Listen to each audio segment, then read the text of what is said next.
Hello, everyone. Uh, Today we are going to learn about the different parts of the eye. We begin with the cornea. The cornea is the clear dome-shaped front surface of the eye. It acts as a window, allowing the light to enter the eye and also plays a very crucial role in focusing light to create a clear image on the retina. It is responsible for bending or refracting incoming light rays, contributing significantly to the eye's focusing power. Its chief functions are light refraction, acts as a protective barrier. It helps in focusing, and it helps in moisture retention, and it also enables clarity and transparency of vision. Now we move on to the next part, that is the conjunctiva. This is a thin, transparent mucous membrane that covers the white part of the eye or the sclera and the inner surface of the eyelids. It plays a crucial role in protecting the eye. Its chief functions are protection of the eye, lubrication of the eye, and helping in immunity. Now we move on to the lens. The crystalline lens is a clear biconvex layer of the eye that is made up mostly of proteins, and it's made up of proteins and collagen. The lens has no direct blood or nerve connections. Instead, it relies on the aqueous humor. We are going to read about the aqueous humor, the clear fluid between the lens and the cornea, and it to provide it with energy and carry away waste products. The lens thickens and bends to transmit light from the cornea to the retina, which helps with the help of the ciliary muscles. The ciliary body produces aqueous humor and bends the lens to refract light. The lens is held in place by zonular fibers or zonules. We read about the zonules that extend from the ciliary body. The primary function of the eye's lens is to focus light onto the retina, allowing for clear vision. The lens's function is to bend and focus light to help us see images clearly. Because it's flexible and changes shape, it can help us to see objects at varying distances. It achieves this by changing its shape, which is called the accommodation of the eye, to adjust the focal length, enabling the eye to focus on objects at varying distances. The lens works much like a camera lens, bending and focusing light to produce a clear image. And the crystalline lens is a convex lens that creates an inverted image focused on the retina. The brain flips the image back to normal to create what we see around. And in a process called accommodation, as we had said, the elasticity of the crystalline lens allows us to focus on images at far distances and near with minimal disruption. So its chief functions are focusing light, accommodation, providing 30%, about 30% of the eye's focusing power, protecting the retina, and maintaining the transparency. So accommodation of the lens means that when looking at distant objects, the ciliary muscles relax, causing the suspensory ligaments to tighten and flatten the lens for distant vision. When looking at near objects, the ciliary muscles contract and release tension on the suspensory ligaments, allowing the lens to become more rounded or convex for near vision. Now we read about the aqueous humor. The aqueous humor is defined as a clear watery fluid inside the front of the eye. It works by bringing nutrients to the eye by maintaining the eye's normal pressure and shape. It flows in and out of the front of the eye, and its job is to keep proper ocular pressure in the eye. The pressure is maintained by having the same amount of fluid come in as the amount of fluid leaving the front of the eye. This fluid helps or fills the anterior and the posterior chambers of the eye. And there are, as you see, that instead, they rely on the aqueous humor provides them the parts that lie inside with no nourishment, and it removes waste from the eye also. provides nourishment and to the eye, and balances the pressure within the eye. Okay. Now we come to the iris. The iris is a ring-shaped structure located between the cornea and the lens, and it is made up of smooth muscle fibers and connective tissue.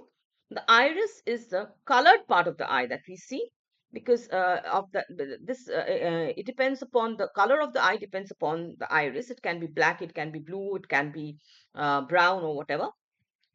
So, and it is its primary function is to regulate the amount of light entering the eye by controlling the size of the pupils, and does this through the action of the muscles that contract or relax, making the pupil smaller or larger. Its chief functions are light regulation and determining the eye color depending on the pigment, that is the pigment cells in it. Then it's connected to the pupil, as you see the black circle in the center of the iris, and it controls the size of the pupil, and it protects also the protection by controlling the amount of light that enters the retina. Now we come to the ciliary muscles. As you see, this is a ciliary body, the ciliary muscles. These ciliary muscles, they are ring-shaped muscles located in the ciliary body, responsible for adjusting the shape of the lens to focus on objects at different distances. It achieves this by changing the tension of the zonular fibers, which are attached to the lens. When the muscles contract, they allow for focusing on the near object, while relaxation enables them to focus on distant objects. Now we come to the vitreous humor. This is the gel-like substance which filling the shape, the space that is behind the lens of the eye, primarily functioning to maintain the eye's shape and supporting the retina. It also plays a crucial role in light transmission, ensuring clear vision. Additionally, the vitreous acts as a shock absorber and a barrier to diffusion, protecting the delicate structures of the eye. And it provides nutrients to the eye and helps the eye to keep in shape. And it sticks to the retina at the back of the eye and lets the light in. So its chief functions are the structural support that it provides, the spherical shape that it gives to the eyes, light transmission, shock absorption, diffusion barrier, and metabolic support. Now, a very, very important part, that is the retina. The retina is the light sensitive layer of the tissue at the back of the eyeball, and its primary function is to receive the light focused on by the lens and convert the light into neural, that is nerve or neural signals, and transmit them um, to the brain for visual interpretation. The retina contains specialized cells called photoreceptors, the rods and the cones. We'll read about them. The rods are responsible for vision in low light and peripheral vision. The cones are responsible for color vision and visual acuity in bright light. These photoreceptors convert light into electrical signals, and these signals are then processed by the retinal cells, including the bipolar and the ganglion cells. And the ganglion cells transmit the processed information to the brain via the optic nerve. So its chief functions are light reception, signal transduction, signal transmission, image interpretation, and providing a detailed vision. Now we move on to the fovea centralis. This is a small and specialized area in the center of the macula of the retina. We are going to read about the macula next. Responsible for sharp and central vision. It has a very high density of cone receptors and a lack of blood vessels, allowing maximum light reception and visual acuity. It's located at the center of the macula lutea. We are going to read about the macula lutea next. And it's a pit or depression in the retina. As you can see, this is the fovea centralis, and it is a high concentration of cone cells, as we said. Now, the yellow spot or the macula lutea, it's situated at the back of the eye in the center of the retina. And it is a highly specialized area in the center of the retina that helps in sharp central vision and color perception. It is where we see the details of any object and we focus on them very clearly. And it is responsible for sharp, detailed vision. enabling us to perform tasks like reading and recognizing faces, distinguishing colors. And it contains a high concentration of cone cells, which are photoreceptors. We'll learn about them, that are sensitive to bright light and color. The yellow color of the macula lutea, that is because of the presence of certain pigment inside it, which are the antioxidants, and they may play a very crucial role in protecting the eye. Now, the optic nerve. The optic nerve is a bundle of over a million nerve fibers that connect the retina to the brain. It is, the optic nerve, also known as the second cranial nerve, is responsible for transmitting the visual information from the retina to the brain. So it carries the electrical impulses generated by the light sensitive cells of in the retina to the visual processing centers of the in the brain, and allowing us to perceive images, colors, and motion. So as I said, that it's a bundle of millions of nerve fibers, and it exists the eye at the optic disc, a region lacking photoreceptors, and it is essentially an extension of the brain. And damage to an optic nerve can lead to serious vision loss and damage.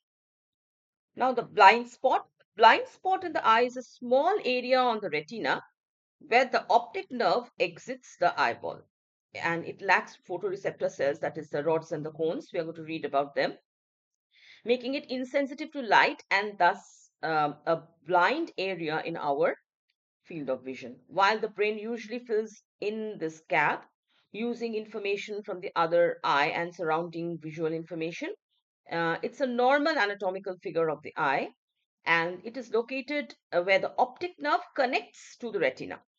Okay, this is devoid of photoreceptor cells, which is responsible for detecting light and color. So that is the reason why it's called the blind spot. Okay, it's blind area of in our vision. So light falling on this spot is not detected, and therefore that part of the visual field is not perceived. Now we move on to the canal of Schlemm. The canal of Schlemm is a circular channel in the eye that plays a crucial role in maintaining healthy intraocular pressure by draining aqueous humor.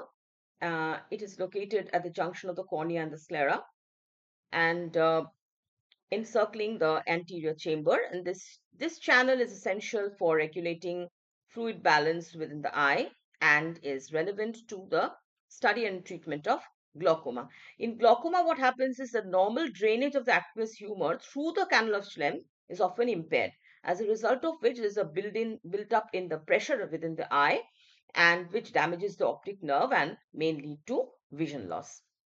Now we come to the photoreceptors, that is the rods and the cones. They are predominantly found in the periphery of the retina, and they are highly sensitive to light and have low spatial resolution and do not perceive color. As you can see, these are the rods and these are the cones.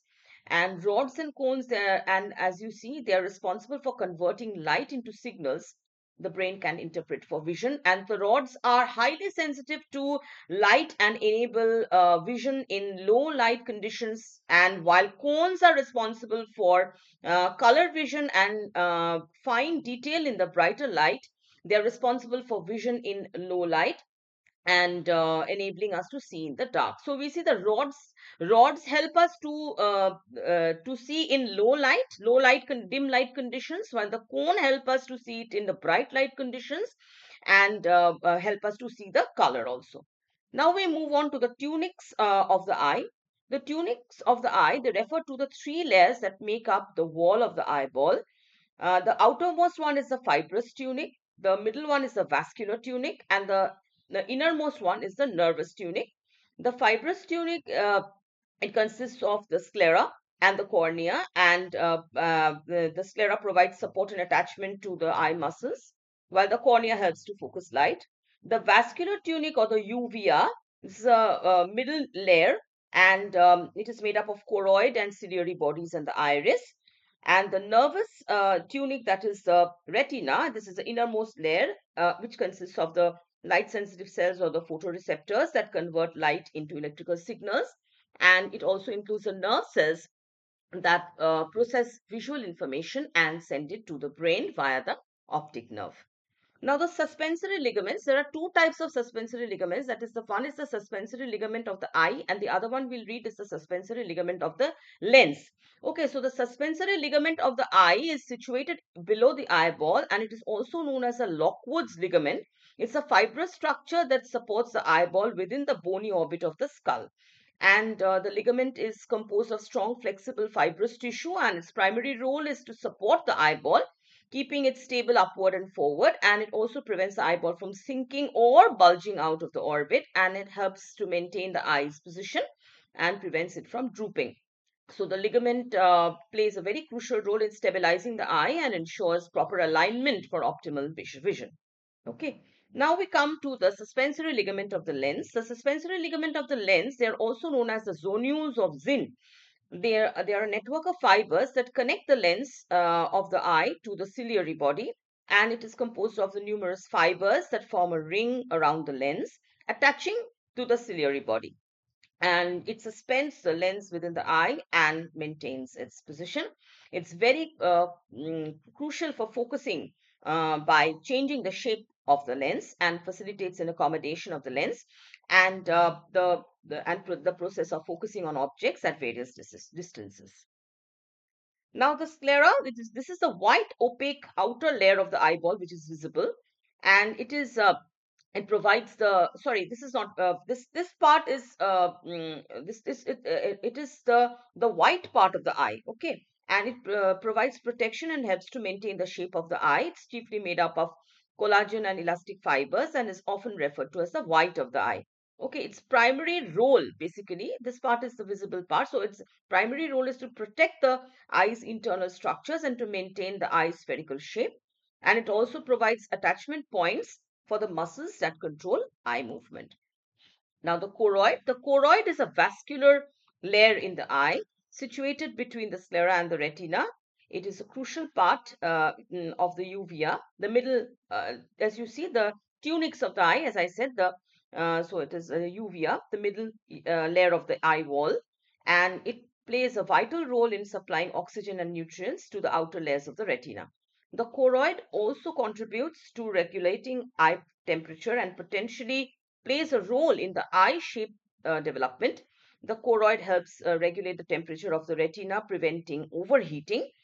And the blood vessels in the choroid, they deliver essential nutrients and oxygen to the outer part of the retina, and particularly the retinal pigment and the photoreceptors. So that is all about the presentation. And thank you. Here we come to the end of the presentation. Thank you.